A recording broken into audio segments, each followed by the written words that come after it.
but there's always time for a Marlboro. Today, ladies and gentlemen, we're breaking down the Philip Morris in the merger talks for Altria Group and why the stock is dropping, because many of you keep asking me what is going on with Altria Group, why is it down overall. We're going to analyze all of this for you guys, and I look so forward to it. So let's jump right into this.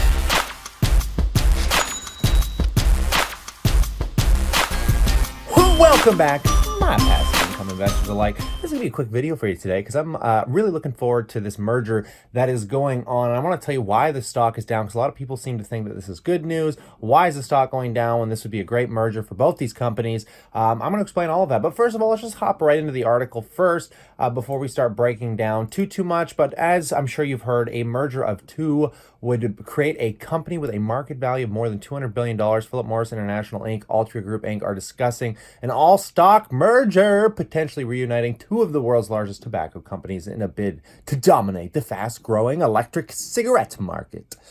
It's crazy. But here's some more interesting news. This article really sums up the good portion of what's going on here, but let me just read through this for you really quick. Philip Morris International Inc. and Altria Group Inc. are discussing an all-stock merger, potentially reuniting the two world's largest tobacco companies to bid to a dominant, fast-growing electric cigarette market. Shares of Altria, which spun off out of Philip Morris more than a decade ago, because you got to remember, Altria Group used to own, or Philip Morris used to actually have a division that was Altria Group that they sold off, rose more than 6%, but later erased gains to trade 3.3 lower on CNBC's report that the deal had no premium. Philip Morris shares fell 6.8% as some analysts question the rationale for the deal, which would reunite the two owners of Marlboro cigarettes brands. So we all remember the good old Marlboro man. Those ads don't exist anymore, but there's vape ads out there. Don't kid yourself. Let's keep reading here. We're going to scroll through some of the more exciting stuff. In April, Philip Morris won approval from the U.S. Food and Drug Administration to sell IQOS in the U.S., a big win for the company looking to move beyond traditional cigarettes. With a disruption facing the world of tobacco, we can see some merit in the merger, Bernstein analyst Colin Elliott said in note. He added that the combined entity of Philip Morris 2.0 could present a united front on a next generation products such as IQOS, and that it could go about coordinating global brand building exercise, the same way Philip Morris originally built Marlboro. Up in smoke, unlike combustion cigarettes, IQOS devices heat tobacco, filled sticks wrapped in paper, blah, blah, blah. So overall, guys, what do I think? What's going on with this? Well, you all know my position in this company, guys. I currently hold about 103 shares of MO, and in my other tax-free savings account, I have about another 100 shares as well. And I absolutely adore this company, and the reason, I guess, that the merger has caused the stock to come down a little bit is simply for the fact that they want to get fair price for it. Now, whether you're paying fair price for this company or not, do I think this merger is a good idea?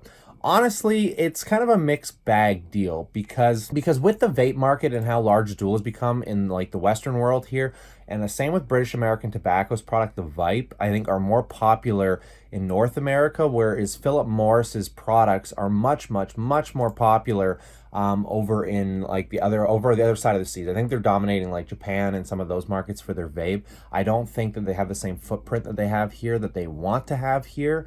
So I think remerging the companies together would give them a much more powerhouse for longevity. Obviously, we know that tobacco sales are dying. First of all, guys, these companies are so massive in the first place, it's kind of hard to grasp that tobacco companies in the 21st century are this large when we're talking about a $55 billion asset base with only a total liability of 40. But if we take a look, guys, we can see that even still, we got some revenue increase over the last little while. So we know that tobacco sales are falling, but it's kind of convoluted to think that the revenues are falling. We know that revenues are actually up based on just the vapor market alone. It is an exploding new market, and I completely understand why. So we can see that here, guys. But like I said, these companies combined are just absolute powerhouses. Now, because I don't own Philip Morris, I used to, but the reason I wanted to buy Altria, I just felt there was a little bit better upside to it for the future markets because Juul is such a dominating vape here in the Western world, and I don't know how popular vaping is in Japan. I don't live in Japan. So I can only look at the numbers on the sheet, but I like being able to see and feel and look at the actual physical products inside of the store. So that's nice that Juul has taken over along with Vape here, because Vape is the one that British American Tobacco owns. But why these both stocks have tanked today, I honestly have no idea really why. I thought this merger would have been accepted as good news, but I guess because they think that they're trying to put a lower bid on, it's going to negatively affect the shareholders, because obviously they'll be getting Philip Morris shares for less than their Altria shares are worth. But that's probably not going to happen, guys.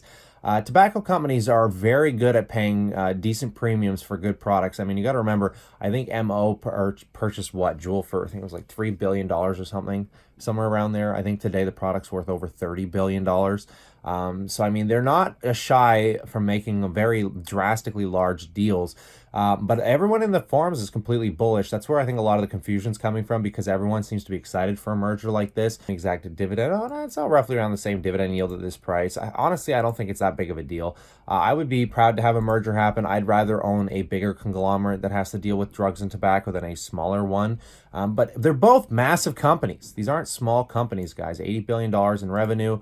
We're talking about a $116 billion market cap. Like they said, if they merged, it would put it over $200 billion market cap, being one of the biggest mergers to happen in stock market history, which is ironic considering these are some of the best performing stocks of virtually all time, even competing against Apple with the dividend increases and the fact that the share price has absolutely risen quite wonderfully over the last 20 years to a decade. Like, you would have done exceptionally well with these companies. That's why I buy them.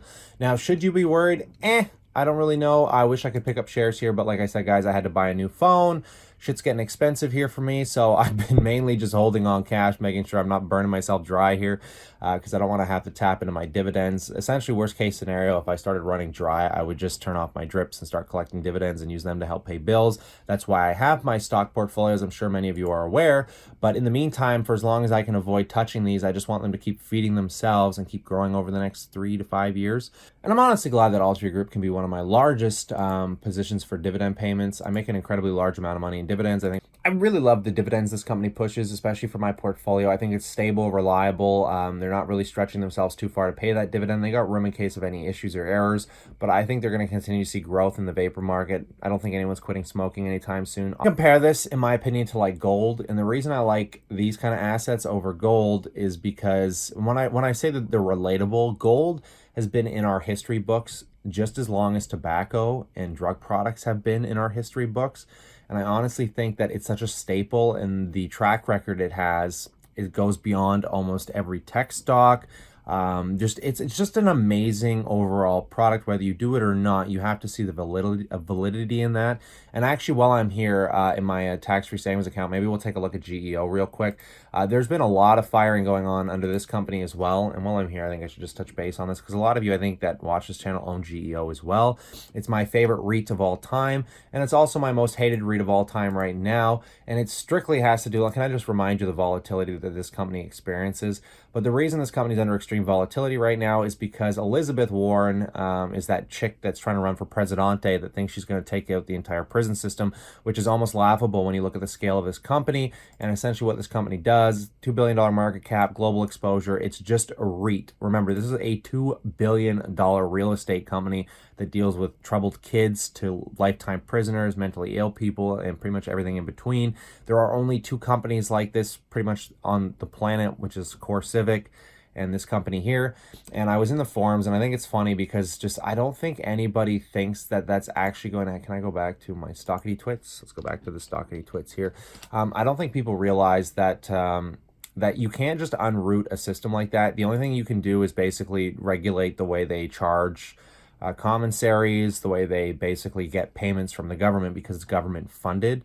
But the fact of the matter is, guys, I just can't see this lady getting voted in when she's competing against Trump. She's competing against the Yang Gang. She's competing against Bernie Sanders. There's so much progression going on, and I think Elizabeth Warren's best statement, and the only thing she friggin' fights for, is to get rid of these prison systems. But I don't think the prison systems are going to be as moving toward the U.S.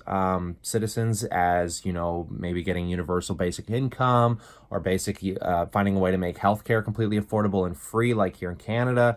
I don't think she can compete with these policies. Mind you, I don't know what her full policies are. I just know every time I listen to Elizabeth Warren talk, she only goes on about how much she hates the prison system. So I don't think she's going to win. And I like the fact that the Yang Gang is more about finding ways to keep people out of prisons rather than worrying about trying to screw with the prison system. So, I mean, although it's just political stuff, guys. This company has been dealing with political stuff for an excessively large amount of time. I think it's something they're going to continue to deal with, and it's just a company that I overall just love. I mean, look at the charting here from 2011, even up till now, you'd be up, guys. The problem is this company does massive mood swings based on political uprunners. So I hope you guys enjoyed this quick breakdown. If you did, remember to let me know what you think in the comments section below. Do you believe this is a good merger? Do you think it's a bad merger? I'd love to know what you think about this. I own this. I'm going to continue to buy it. I'm happy either way, whether it's individual or whether they get merged. If they get merged, to be honest, I think I might be a little happier because it's going to give me a much larger reach, which is something I'd rather have when I'm just looking for stable dividend payments. So stay cool, stay awesome, guys. And remember to always buy the dips.